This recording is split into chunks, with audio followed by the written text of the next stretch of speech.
Sampling of സീവേജിൻ്റെ സാമ്പിളിങ്ങിനെ കുറിച്ചാണ് നമ്മൾ നോക്കാൻ പോകുന്നത്. നമ്മൾ സാമ്പിൾ കളക്ട് ചെയ്യുന്ന സമയത്ത്, സീവേജിൻ്റെ സാമ്പിൾ എടുക്കുന്ന സമയത്ത് മെയിനായിട്ട് ശ്രദ്ധിക്കേണ്ട കാര്യം, നമ്മൾ ടൈം കഴിയുന്നതനുസരിച്ച് നമ്മൾ എടുത്തിരിക്കുന്ന സാമ്പിളിൽ ക്യാരക്ടറിസ്റ്റിൽ വ്യത്യാസം വന്നുകൊണ്ടേയിരിക്കും. കാരണം ടൈമിനനുസരിച്ച് ക്യാരക്ടറിസ്റ്റിക്സിൽ ഒരുപാട് ചേഞ്ചസ് സീവേജിൻ്റെ സാമ്പിളിൽ വരാറുണ്ട്. സാമ്പിൾ എന്ന് ഉദ്ദേശിക്കുമ്പോൾ സീവേജിന് വരാറുണ്ട്. അതുപോലെ തന്നെ ഇപ്പം വാം വെതർ കണ്ടീഷനൊക്കെ ആണെങ്കിൽ നമ്മൾ ആ എടുത്തേക്കുന്ന സാമ്പിള് കൂളിംഗ് ഉള്ള സ്ഥലത്ത് തന്നെ വയ്ക്കണം.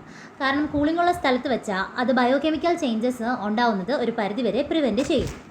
അതുപോലെ തന്നെ ചില സാമ്പിൾസൊക്കെ എടുക്കുന്ന സമയങ്ങളിൽ നമ്മൾ പ്രിസർവേറ്റീവ്സ് യൂസ് ചെയ്യേണ്ടതായിട്ട് വരും. പ്രിസർവേറ്റീവ്സ് എന്ന് പറയുമ്പോൾ പൊതുവേ ക്ലോറോഫോമ്, ഫോമൽഡിഹൈഡ്, സൾഫ്യൂറിക് ആസിഡ്, ഇതൊക്കെയാണ് നമ്മൾ കോമൺ ആയിട്ട് യൂസ് ചെയ്യുന്നത്.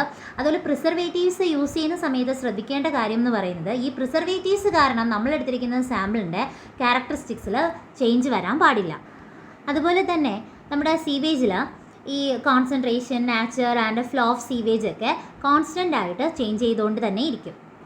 ഇങ്ങനെ ചേഞ്ച് ചെയ്യുന്നത് കൊണ്ട് തന്നെ നമ്മൾ റെപ്രസെൻറ്റേറ്റീവ് ആയിട്ടുള്ള ഒരു സീവേജിൻ്റെ സാമ്പിൾസ് വേണം കളക്ട് ചെയ്യാനായിട്ടുള്ളത്. അതുപോലെ ഈ കളക്ട് ചെയ്യാൻ ഉദ്ദേശിക്കുമ്പോൾ വേരിയസ് ഡെപ്തിൽ, ഇപ്പോൾ സീവേജ് ഉള്ളിടത്ത് വേരിയസ് ഡെപ്തിൽ അതുപോലെ ഫ്രീക്വൻറ്റ് ഇൻ്റർവെൽസിൽ നമ്മൾ ഈ സാമ്പിൾ കളക്ട് ചെയ്യണം. ഇനി നമ്മൾ നോക്കാൻ പോകുന്ന ഈ സീവേജിൻ്റെ സാമ്പിൾ കളക്ട് ചെയ്യുന്ന സാമ്പിൾ ബോട്ടിൽ, അതിനെക്കുറിച്ചാണ് ഇനി നോക്കാൻ പോകുന്നത്. ഈ സാമ്പിൾ ബോട്ടിൽസ് എന്ന് പറയുമ്പോൾ പൊതുവേ സാമ്പിൾസ് കളക്ട് ചെയ്യുന്ന കോട്സ് ബോട്ടിൽസിലാണ്.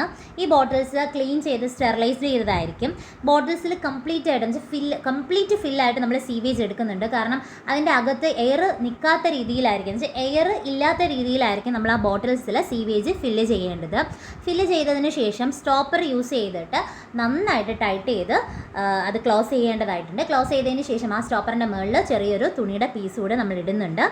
അതുപോലെ തന്നെ ഈ ബോട്ടിലിൽ ഫുൾ ലേബൽ അതിൽ എന്ന് വെച്ചാൽ ഫുൾ ഡീറ്റെയിൽസ് അതിൽ നമ്മൾ സെറ്റ് ചെയ്യുക. സാമ്പിളിൻ്റെ number, time of collection, date, അതുപോലെ തന്നെ എവിടെ നിന്ന് കളക്ട് ചെയ്തു, പ്ലേസ് ഓഫ് കളക്ഷൻസ്, ഇതെല്ലാം തന്നെ ആ ബോട്ടിലിൽ നമ്മൾ മെൻഷൻ ചെയ്തിട്ടുണ്ടാകും. അതൊരു ട്രാൻസ്പോർട്ട് ചെയ്യുന്ന സമയത്തായാലും വളരെയധികം കെയർഫുള്ളായിട്ടും ക്വിക്ക്ലിയും നമ്മളിത് ടെസ്റ്റ് ചെയ്യാൻ വേണ്ടിയിട്ട് കൊണ്ടുപോകേണ്ടതായിട്ടുണ്ട്. ഇത്രയേ ഉള്ളൂ സാമ്പിളിംഗ് ബോട്ടിൽ.